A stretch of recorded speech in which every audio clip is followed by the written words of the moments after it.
cho mẹ ăn đây.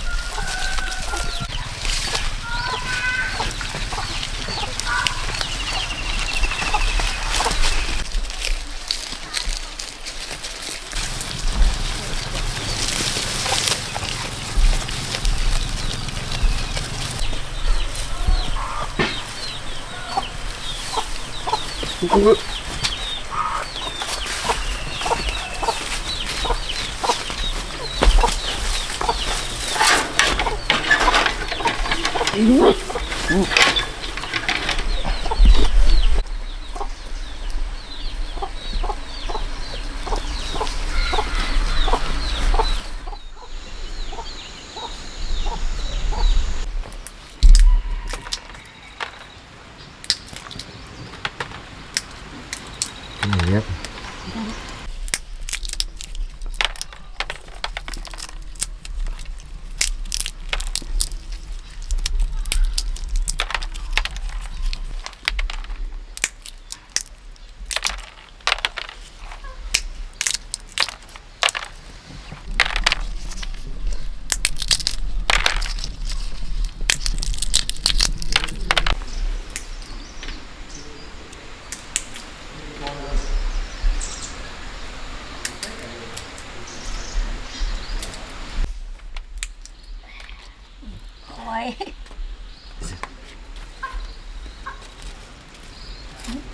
Đúng rồi. Ui, trên đồi có khi nhiều măng rồi đấy anh nhỉ? Có em đang ra là đi lấy một buổi. Sắp chín rồi này. Bắt đầu là ra nhiều đấy anh nhỉ? Ăn ra nhiều đấy.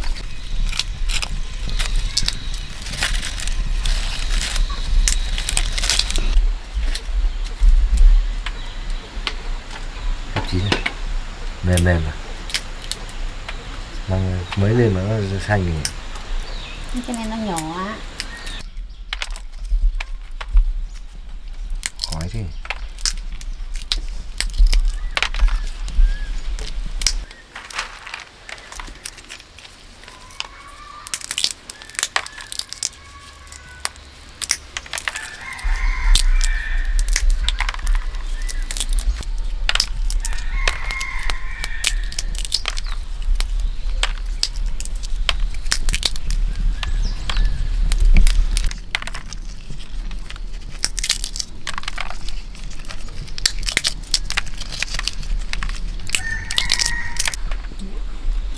Con ngạt rất là đẹp luôn. Đẹp nhiều lắm. Tránh nào được, nó phải có củ này củ kia chứ.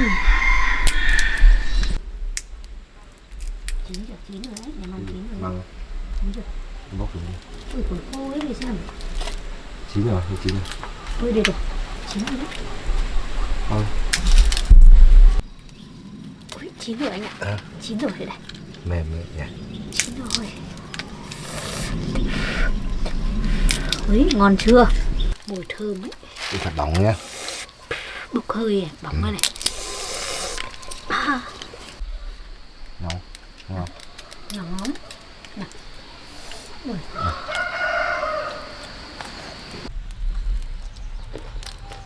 Nóng. Thơm anh ạ, món nướng thơm này. Mà.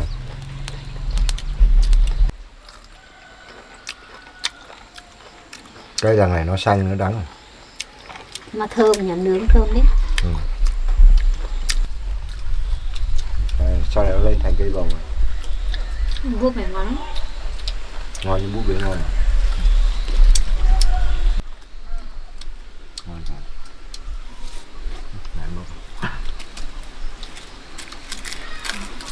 Trứng to. To. xanh hết rồi nhỉ.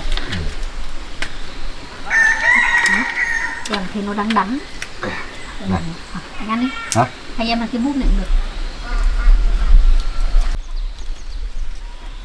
Củ này to, ngon.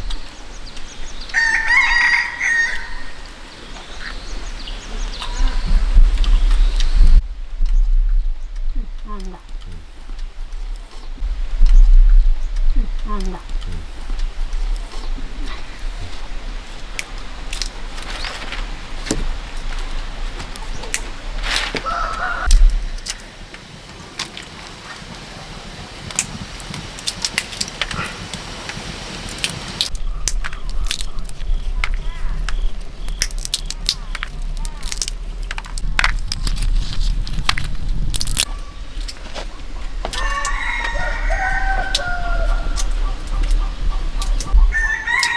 Này được nhiều ghê nhỉ.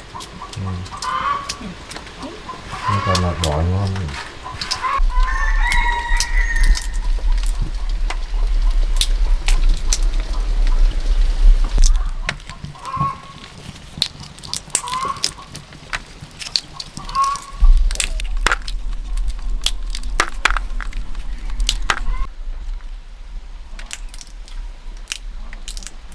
Không mấy con dê đói sao bảo?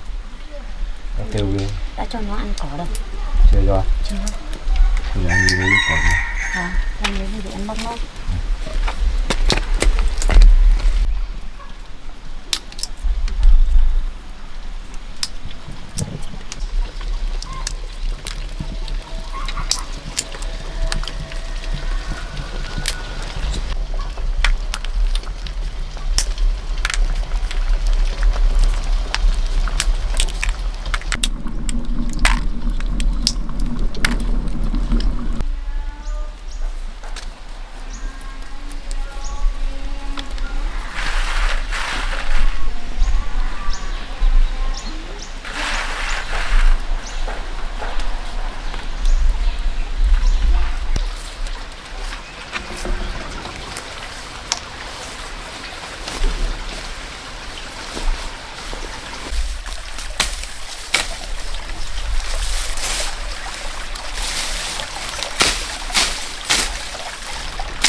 Nào.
chân dê về đã.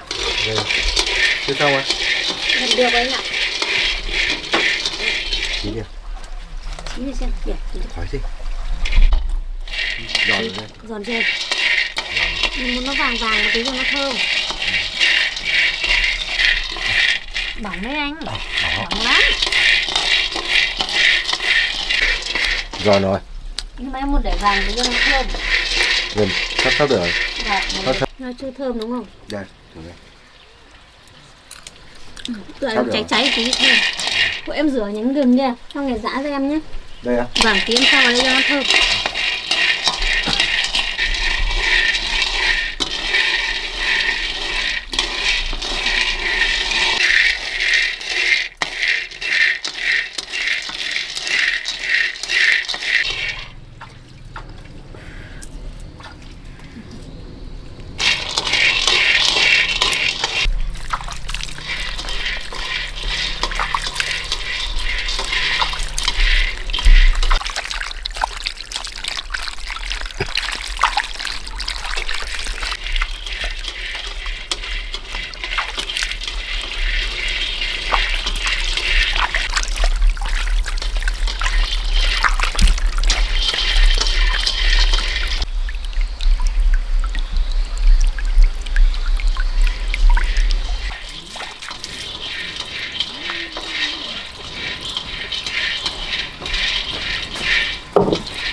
Coi nhanh này. Được chưa? Đây, mỏng quá. Anh dạ xong anh nhớ cái này cho em để em thắng đường nhá. Đây cho anh. Cái này chứ. Được anh ạ. Đấy để em đi thắng đường.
ơi. Được chưa, mang vào đây cho em, đi đường nó già rồi.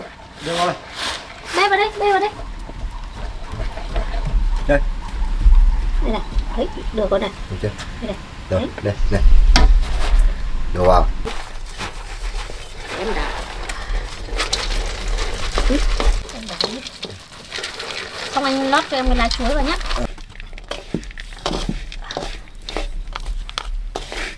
Anh lót cái lá chuối vào cho em đi. Cái này là giữ nhặt giữ. Đây đây. Đặt xuống đây.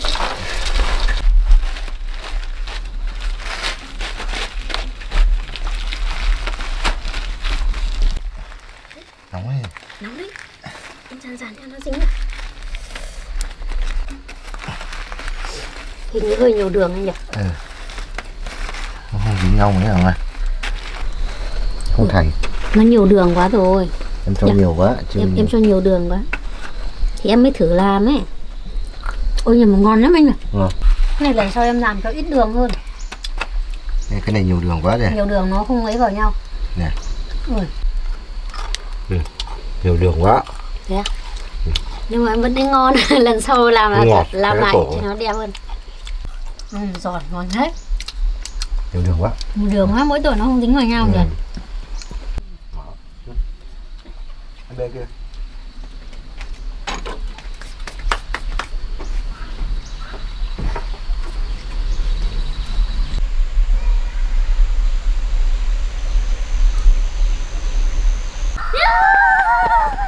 Quay lại đi em ơi. Quay lại đi em. Vui à? Đúng rồi. Ngày mai chúng ta làm tiếp nha. Ok. Chúng mình đứng nhẹ nó cũng khỏe. Đấy. Tụi em dùng thế này. Đấy. Cái kỳ vui nhỉ. Vui này. Thắng rồi, thắng đi. Đâm nhau rồi. Đâm nhau rồi.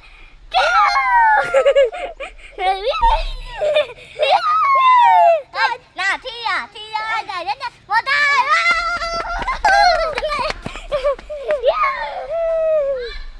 Ra. Vâng, đi em ơi. Đây con này. Làm kẹo lạc này. Đây mẹ làm kẹo lạc này. Ôi thế. Con đi đâu về? Đi chơi à? Vâng, con đi chơi, con thấy em này là mình chứ. Này làm trông chóng à? Đây, Giỏi nhỉ. Con về tưởng trông em. em ngủ ở trong là con đi chơi. Ui, để mẹ xem nào, xem em ra. Xem em dậy chứ. Vâng. Ai à, xoay không? Có. Xoay à? Của con không? Thế, mẹ làm kẹo lạc à ba? Xoay đây nhỉ? Vâng. Giỏi đấy nhỉ. Thế của đâu? Con đâu? Xoay không? Đây, của con đây. Vâng. Này, thế hai đứa ăn kẹo đi. Vâng. Đây, ăn đi. Mẹ làm Ngon. cho nhiều đường quá nó không dính con ạ. Vâng. Ngon Thế con. là cũng ngon rồi. Đi. Con bé chẳng Em dần để rồi, rồi. bé Đây chơi ra. ở trong nhà ấy. Đây đâu chưa? Ôi, nó chơi trong này á. Nhà mâm này, ôi Dạ. cái mâm đi. Ôi chỉ có trong chóng đây này, ôi mâm nhỉ. Em ơi này, anh nhỉ? Cho Ôi em ngon quá, ôi Cho ngon em quá. mượn này. ạ. Thế Ăn đi. trong trắng ấy. Giỏi Con ăn thế đi. nhỉ? Năm. Em đâu ấy? Đây. Đây, chỗ này dính này. Vâng. Dính nhau này. Hai đứa đi chơi lâu chưa? Con chơi lâu rồi. Ừ. Chơi lâu. Ngon không? Có. Ngọt quá ấy, không phải ngon. Ngon không con? Ngon. Ăn đi con. Mẹ thổi cho nó quay nào, nào. Không ăn nữa. Ăn không? Nào. Tím ăn nữa không? Ăn không? Đấy. Thôi quay tí nữa này. Đấy, Ôi em pha hết rồi kìa. Em ăn đi. Nè. Nhìn ơi, đây này, đây này. Đây. Đây này. Nhìn quay này. Chị ơi. Trời Phải hết rồi. Không được Đấy hết chứ. rồi. Nhìn. Đặt vào đi em. Thôi, cái đấy không nhặt nữa, cái đấy không nhặt nữa. Có hai nữa đâu. Hai nữa. Hai nữa. Dì mới đưa cho chị nào. Thôi chị đi. Cho chị không? Thế thôi để con đi làm cái khác đấy. Thôi chị làm cái khác nhé. Đây, cái này nhá. Đi chơi đi. Đấy, chị chơi đấy nha. Ôi. Em cũng đi đấy. Rồi chị đi làm cái khác, tí nữa chị cho tiếp nhá. Chị đi làm một cái khác nhá. Nào con ấy vào để quay nào, ấy vào để quay. Ấy vào để quay nào. Ui giỏi không kìa. Ui giỏi chưa, ba thấy giỏi chưa? Đấy.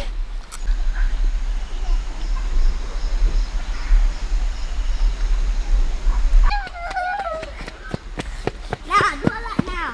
Nào, chuẩn bị. 1, 2, 3.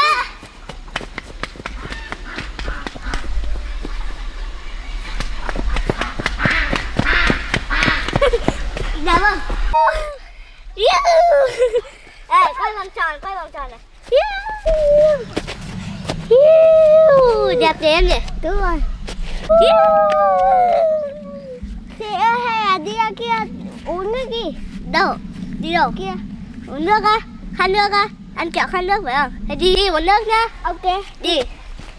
Đây cẩn thận nha con nhá. Thằng ngã đây. Đấy.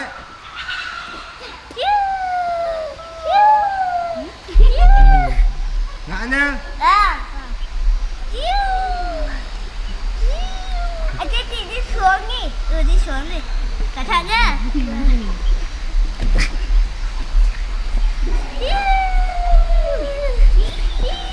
Đi đâu? Bye bye.